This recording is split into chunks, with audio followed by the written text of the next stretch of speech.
I mean, it is hard to do these cases because a lot of times you have juvenile victims who are in love with their trafficker and run Mm, away to get back to them. They're brainwashed. And then you have adult victims in the same boat, but they're even worse because they are kind of more attuned to that fast money and the mhm. addiction of that lifestyle. So when adult victims get out of the life and they're rescued, sometimes it's really hard to convince them that working a square job, which is what we Mhm. are, individuals who are law-abiding citizens and not working in prostitution, to want to pursue that kind of lifestyle when they're used to fast money, Yeah. traveling, no rules, doing whatever they want, alcohol and drug abuse, all of those things. So, Yeah. it's not just the demon of the actual trafficking that you actually have to actually save these people from themselves sometimes. Wow, that's a great way to put it. And so I don't know if you know this about me, but I used to work as a stripper. So, that came with different things, but this was before I was saved, of course. And it was the same kind of conflict I had of like, oh my gosh, I was used to making so much money and having a certain lifestyle. And it took a huge leap of faith and trusting God and learning to live more within smaller means. But God blessed me in that, and He always provided, even though it was hard and it was scary and an adjustment. So I totally know what you're talking about with that. And saving people from themselves. So this leads me to, kind of the first question I want to ask, just for the listeners who don't really understand. Can you explain what exactly human and sex trafficking is? Yeah. So human trafficking is basically it's involving force, fraud, or coercion, and it is either forced labor or forced sex. So that's human Mhm. trafficking. And people get that and human smuggling mixed up. Human trafficking, both of those two things, labor or sex, that's a crime against a person, where smuggling Mm. is actually a crime against the state or the border, and it involves some element of consent. So that's the difference between human trafficking and human smuggling. Now, someone who is being transported from point A to point B, being smuggled, if they are forced to perform labor or sex acts, then they can also be a victim of human trafficking. But Mm. really, just getting smuggled in is human smuggling, and that's different from human trafficking. Okay.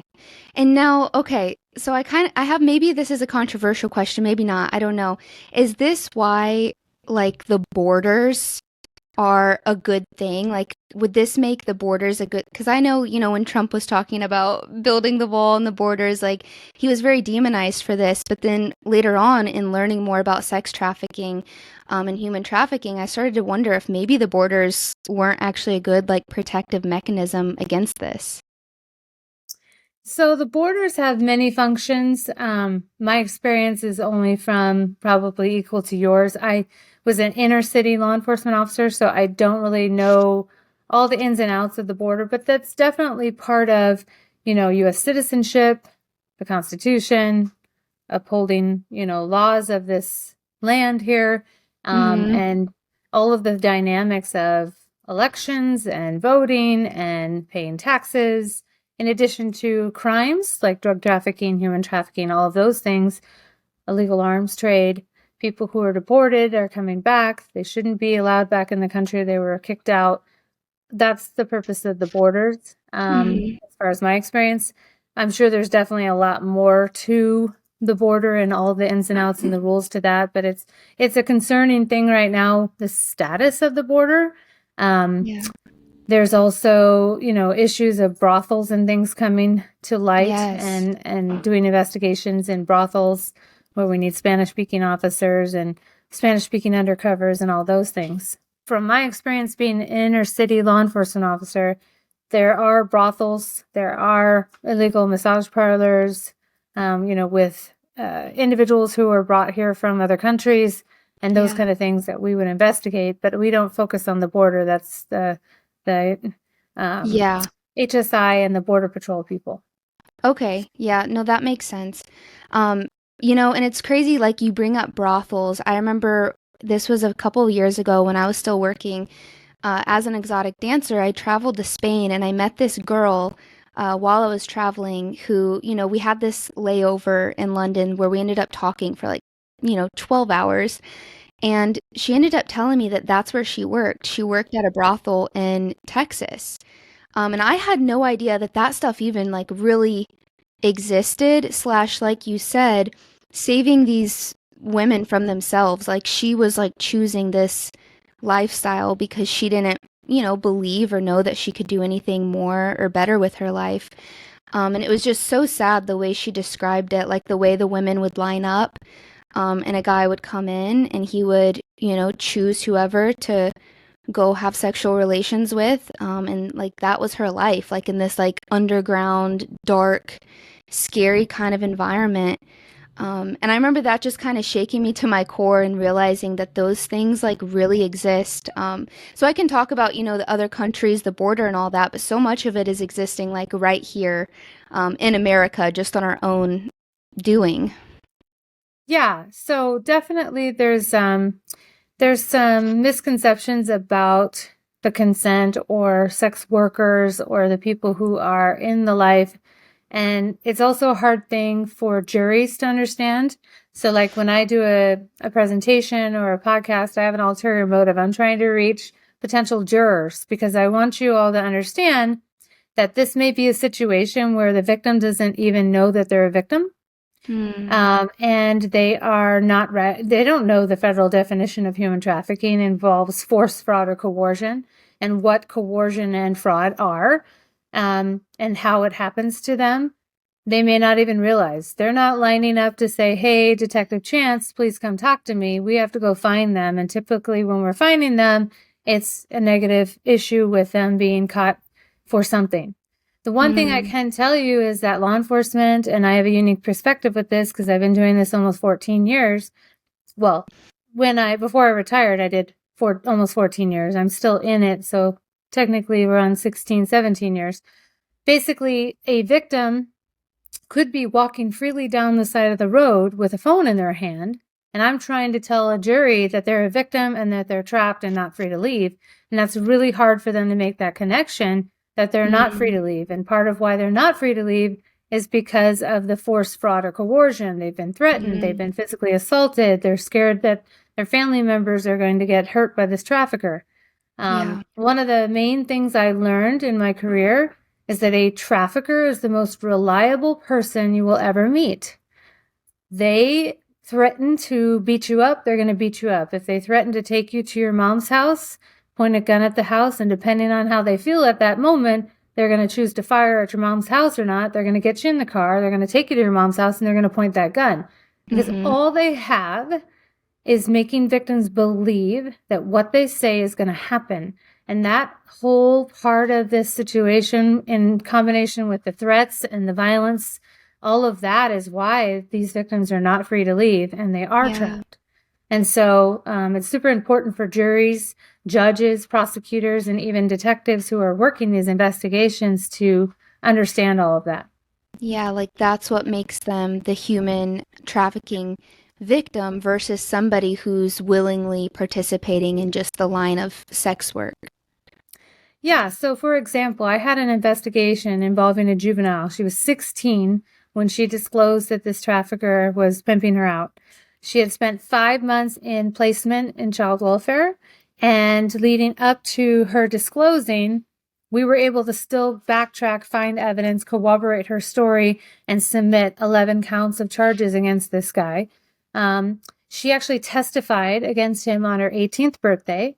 We were helping her transition from from Department of Child Safety custody into what they call independent living. And Hmm. basically that's where the CPS, they still take care of these kids because they know they're just magically 18. They don't kick them out. They try to help them get an apartment, help them get a job, all of those things. So she was getting an apartment, a job. She actually was getting a full ride scholarship to ASU because of, her victim situation. And so there was a scholarship for her. And alongside all of that, and while that was happening, shortly after this trial, we were investigating a different pimp that I had arrested in 2012 who was back out of prison and back to his pimping job again. And we were to the point when we did search warrants at his house. And when we went into his house, she answered the door. My victim that I had safe, that we legally helped her change her name, that was getting all of Wow. these things. She, at that point, made a choice to go back to that situation. We had her safe. Mhm. She made a choice. And at that point, she needed to be prosecuted for what she was doing with this Oh, new pimp. wow. So it is definitely like a teeter totter. Remember the teeter totter when you were little, Uh-huh. where you've got, enforcement over here and you've got law enforcement trying to take action and rescue victims. But at the same time, sometimes we have to balance it out Yeah. where we are doing enforcement action sometimes because of victims that choose not to get out of the life. I mean, we can't not respond to that. We have community people who live in those areas where prostitution's going on, and they don't like people having sex outside their daughter's bedroom window or throwing condoms in their front yard. So we have to take law enforcement action sometimes. But at Yeah. least in the time that I've been doing this, I have seen us evolve from just arresting the prostitutes to actually moving forward to asking the question that we were never asking before, which is what can we do to help you get out of this in the Yes. moment of the rescue? And then being able to back that up with a victim survivor advocate, placement, assistance, and actually helping them get out. If they don't Mm-hmm. take us up on that, then the next time we have contact with them, at that point we've decided now you're choosing this option and you're going to have to suffer the ramifications and go to jail.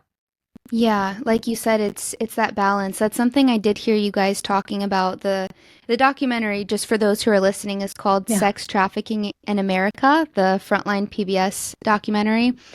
And I did hear you guys talk about how, like, over the past few years, you've changed your focus or your, I don't know, there's a shift in focus from prosecuting the prostitutes to prosecuting the pimps, the traffickers. But like you said, if these women are choosing to stay in this lifestyle or, not take the resources at a certain point, there is going to be consequences for that too. Yeah, and it's one of those things where people have asked me, how do you feel about the legalizing of marijuana? I don't really care one way or the other. I have to enforce the law. Whatever the Yeah. law happens to be at that time, and prostitution is against the law, we're Hmm. trying to help you. But if you violate the law after we already tried to help you and you didn't do what you were supposed to do, then now we have to take enforcement action.